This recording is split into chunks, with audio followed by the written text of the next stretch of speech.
Hello. It's 4:30 a.m. and my alarm goes off, waking me up for my very first triathlon. I pop up right away, but not because I'm rested. I had been waking up every hour just waiting for this very moment. The organizers had informed us just the night before that because of an algae problem, the swim was being moved from a pond in Montauk to the ocean. While they had assured us that it would not be a big change as it was an inlet area that was supposed to be calmer, that did not make me feel better. I had picked this race specifically because I did not want to swim in the ocean. It's important to note here that I have a serious fear of the ocean. So much so that not only do I not jump the waves with my kids, I can't even watch them doing it. But I wasn't gonna back out. I had trained too long and come too far for that. I began the day by getting ready with the simple task of putting in my contacts. But no matter how many times I try, I can't see out of my right eye. I'm talking total blur. Am I too tired?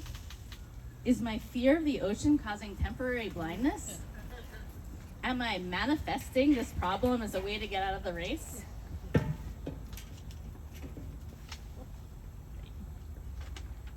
These are all the questions I ask myself. I unsuccessfully go through at least 10 packs of disposable contacts. I'm frustrated and confused, but I decide the only thing I can do is move on without understanding why all of my contacts were not working. I make a plan. I'll swim half blind and switch to glasses for the bike and run. On a side note, when I got home later that night, I realized I had ordered plus 4.0 contacts instead of negative 4.0 contacts. So even if you know nothing about prescriptions, you can figure out why I couldn't see that day. We arrive on the race on time. We board the shuttle. I get to the beach and I'm starting to relax. That is, until I see the flashing lights. They're alerting us in large electronic screens mounted throughout the beach, extremely rough waves. What? They said it was supposed to be calm. The little devil on my shoulder starts in, "You can't do this, you'll drown." But the angel's there too, and she tells me, "You've got this. You're with friends and the kayakers are there if you need them." But in truth, what makes me feel calm, like I really can go through with this, is my real swim angel, my friend Martha. She's a former competitive swimmer, and she promises to stay by my side the entire time. In other words, she's sacrificing her competitive racing time to support me, and I don't take that lightly. Now, the famous expression is, things are never as bad as they seem. Well, this is as bad as it seems. From my first stroke, the ocean yanks me under and pulls me away from the shore. My swim technique that I had spent 4 months perfecting, gone. I can't remember anything. All I can do is keep moving and breathing. At the buoy where I turn around, I feel myself getting pulled even further out. Panic starts to creep in. My mind goes to my family and everything I'd worked for to get to this moment. And in the back of my head, I hear my coach Allie saying, "One stroke at a time, forward progress." So I keep going, stroke by shaky stroke. Then, just after I successfully had fought that current, I feel a shooting pain in my left leg. I had pulled a muscle. The pain and fear that I won't be able to continue is more than I can handle physically and emotionally. I also know my body needs a moment to rest, so I wait for a kayaker to help me. But Martha, who is still right by my side, even though I can't see her because of the crazy waves and my impaired eyesight, yells to me, "Stop! If you hold on to that kayak, you'll quit, and I know you can do this." Her confidence in me gives me the strength to continue. The pain doesn't disappear, but I keep moving. When I finally make it to the shore, I'm exhausted and my leg feels like jelly.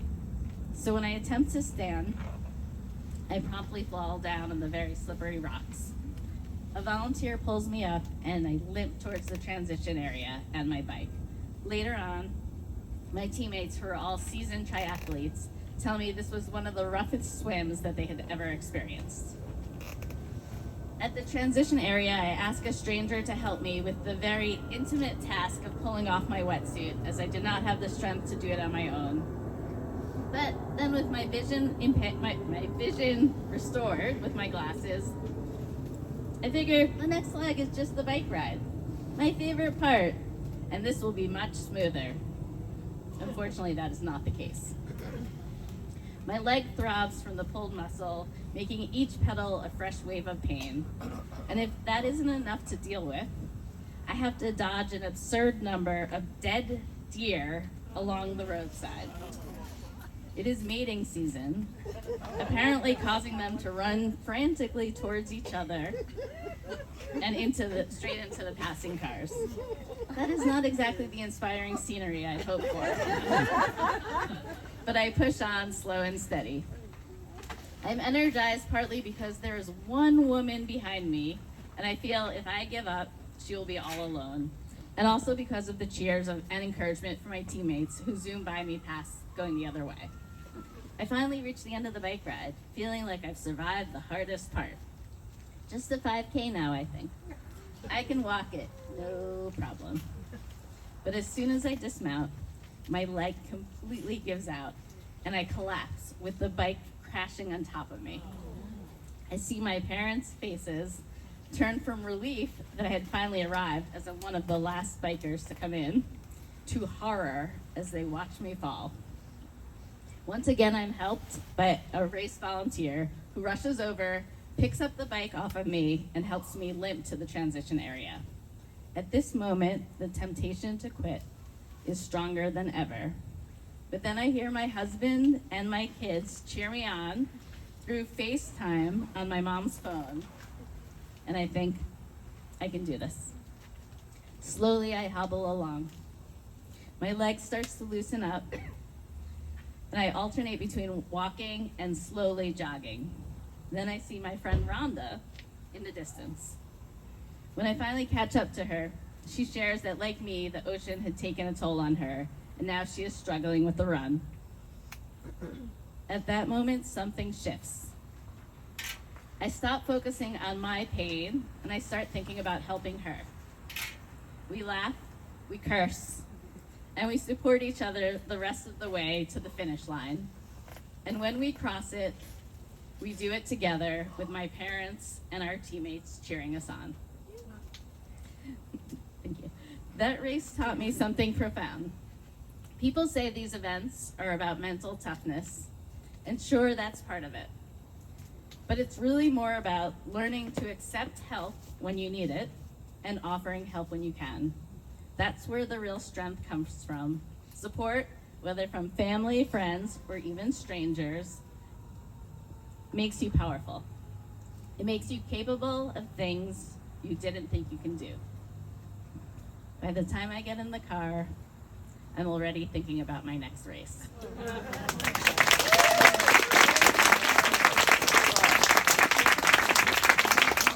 Wow, I would never do that, ever.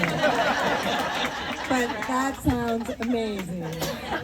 I'm so happy for you. Jeez, us. Okay, amazing. But I knew that those would be inspirational words and wonderful words to end on tonight. Really great words. To round out our evening with a message of hope and support, and just knowing that, you know, this past year and certainly the next months and years possibly to come might be stressful for us all, challenging, difficult even. And I think a story like that, you know, hopefully we can listen to that again and again and remind ourselves to celebrate the milestones and the things that we can control in our own lives, to help each other when we can emotionally. There are many things we won't be able to control personally, politically, But that doesn't mean that we should give up and that we can go on, especially with our community around us. So very helpful words, I think, for now and for the future. So I wanted just to say thank you so much to Rabbi Martyr, to Rabbi Olitsky, the staff here at Bethel, to all of you. And to you, Deborah. Thank you. It's a wonderful, wonderful event. I mean, another round of applause. Our storytellers are brave, they're inspirational, they're beautiful. I love them all, and I hope you did too.